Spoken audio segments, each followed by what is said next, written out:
The New Year 2026 was welcomed with great excitement across India and the world. In India, people gathered at places like India Gate in Delhi to celebrate with countdowns and lights. In Jammu and Kashmir, celebration took place amid snowfall. New Zealand was the first country to enter 2026 with a grand fireworks shows at Auckland Sky Tower. Japan, China, Singapore, UAE, England, and Australia also marked the New Year with traditional events and fireworks. Due to different time zones, 29 countries entered 2026 before India. The global celebration reflected hope, happiness, and fresh beginnings.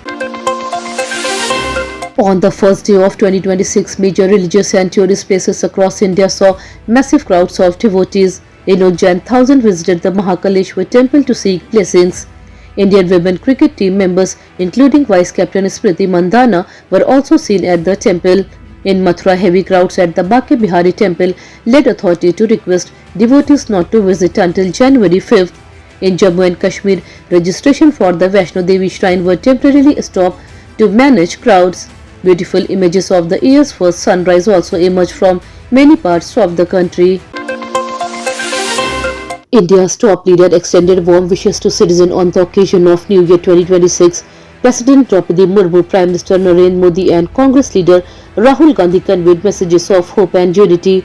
Prime Minister Modi shared a post on X saying that 2026 should bring new hopes, new resolution and fresh confidence for everyone. He wished that the year inspires people to move forward together.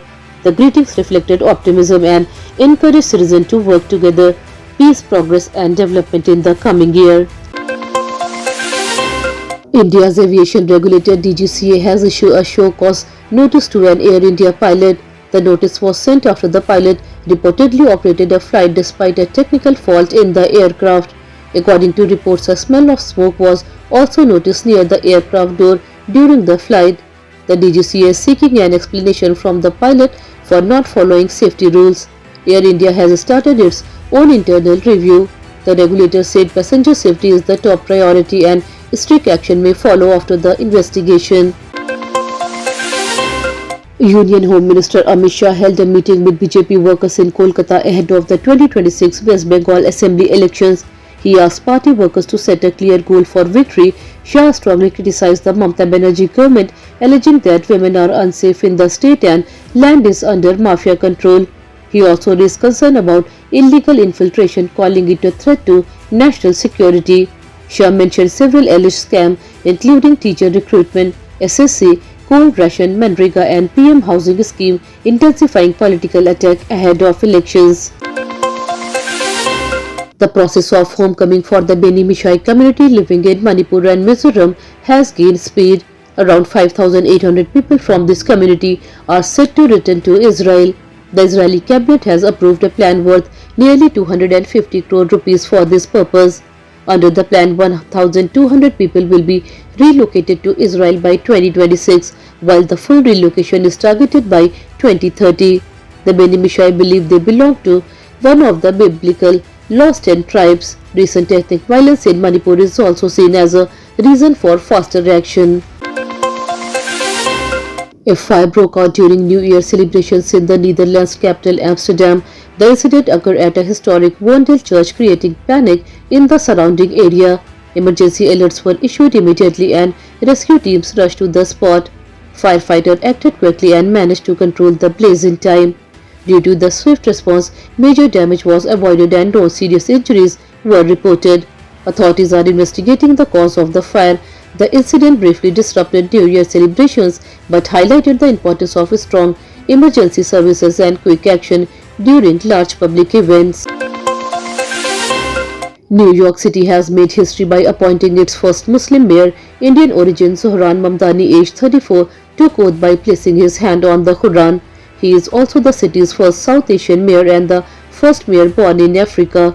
The oath-taking ceremony was held at a closed subway station Bennett City Hall and was attended by his family members. Mamdani's appointment has been widely seen as a symbol of diversity and inclusion. His journeys reflect the growing representation of minorities in global politics. In a significant diplomatic moment, India's External Affairs Minister S. Jaishankar met Pakistan National Assembly Speaker Ayaz Siddiqui in Dhaka.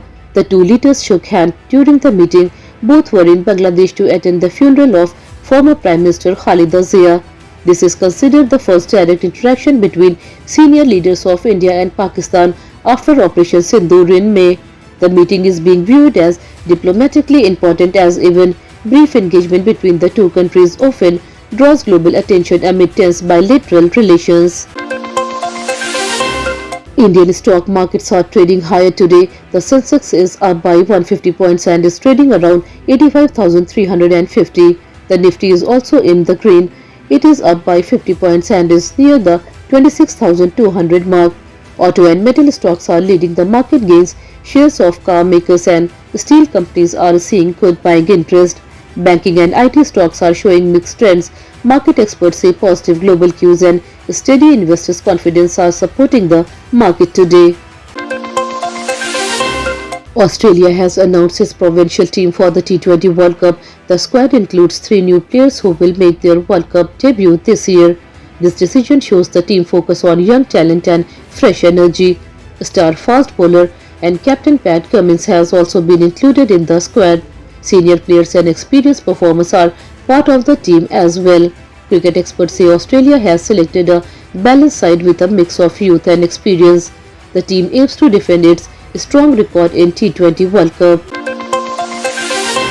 Severe winter weather is affecting many parts of North India. Dense fog has covered 35 cities in Uttar Pradesh, reducing visibility and affecting roads and rail traffic. Rajasthan and Haryana received light to moderate rainfall, increasing the cold. A cold day and fog alert has been issued for the entire state of Bihar. In the national capital, Delhi recorded its coldest December 31st in the last 6 years. Weather officials have advised people to stay careful while traveling and follow safety guidelines during foggy conditions. That's all for today's bulletin. We'll be back with more updates next time. Until then, this is Tamanna Rizvi signing off. Have a good day.